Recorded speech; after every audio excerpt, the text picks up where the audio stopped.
Hello, a very good evening to all my friends. আশা করি সবাই খুব ভালো আছেন।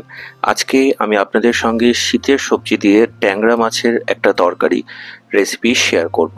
খুবই ঘরোয়া রেসিপি এবং খুব চটজলদি তৈরি করা যায়। তো আসুন দেখে নেওয়া যাক।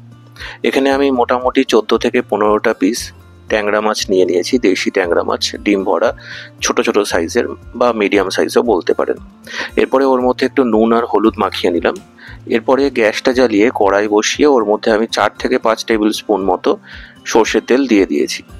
আর তার মধ্যে অল্প একটু হলুদ দিয়ে আমি মাছগুলোকে ভেজে নিচ্ছি।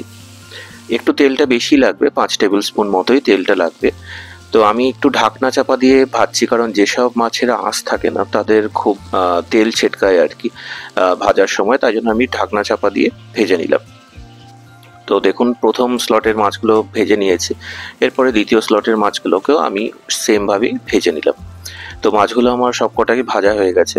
এরপরে ওই সেম তেলের মধ্যে দিয়ে দিলাম 1 টিস্পুন 5 ফোড়ন আর 2টো শুকনো লঙ্কা, আর দিয়ে দিলাম একটা তেজপাতা।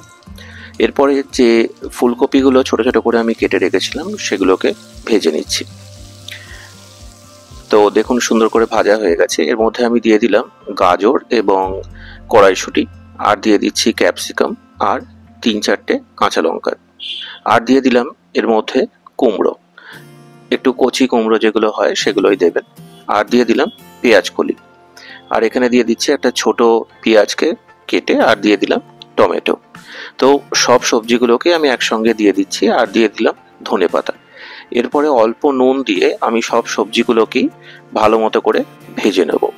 এর মধ্যে দিয়ে দিলাম 1.5 টিস্পুন মতো ধনে গুঁড়ো, আর দিয়ে দিলাম 1 টিস্পুন মতো জিরে গুঁড়ো, 1 টিস্পুন মতো হলুদ গুঁড়ো, আর দিয়ে দিলাম এখানে আমি 2 টিস্পুন মতো কাশ্মীরি লাল লঙ্কা গুঁড়ো, যেটাতে একটু কালারটা আসবে। আর এর মধ্যে দিয়ে দিচ্ছি 1/2 টেবিল স্পুন মতো মাছের ঝোলের মশলা, আর দিয়ে দিলাম 1/2 টেবিল স্পুন মতো চিনি। খুব ভালো মতো করে এরকমভাবে আবারও মিশিয়ে নিচ্ছি ভাজা ভেজিটেবলসগুলোর সঙ্গে।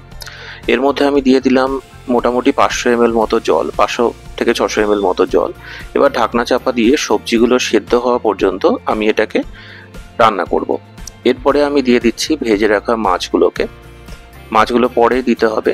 আর দিয়ে দিলাম 3-4 সেন্টিমিটার মতো লম্বা আদা কুচি করে, আর লাস্টে দিয়ে দিচ্ছি আমি 1/2 টেবিল স্পুন মতো গরম মশলা। এরপরে একটু ফুটিয়ে নেব যাতে মাছগুলোতে জুসটা ঢুকে যায় ভালো মতো করে এবং মাছের ফ্লেভারটাও তরকারির মধ্যে চলে আসে। তো আমাদের শীতের সবজি দিয়ে ট্যাংরা মাছের তরকারি একদম রেডি টু সার্ভ। আমি লেবু এবং কাঁচা লঙ্কা দিয়ে সার্ভ করলাম। আজকের ভিডিওটা যদি ভালো লেগে থাকে আমার চ্যানেলটা সাবস্ক্রাইব করার অনুরোধ রইল। নমস্কার।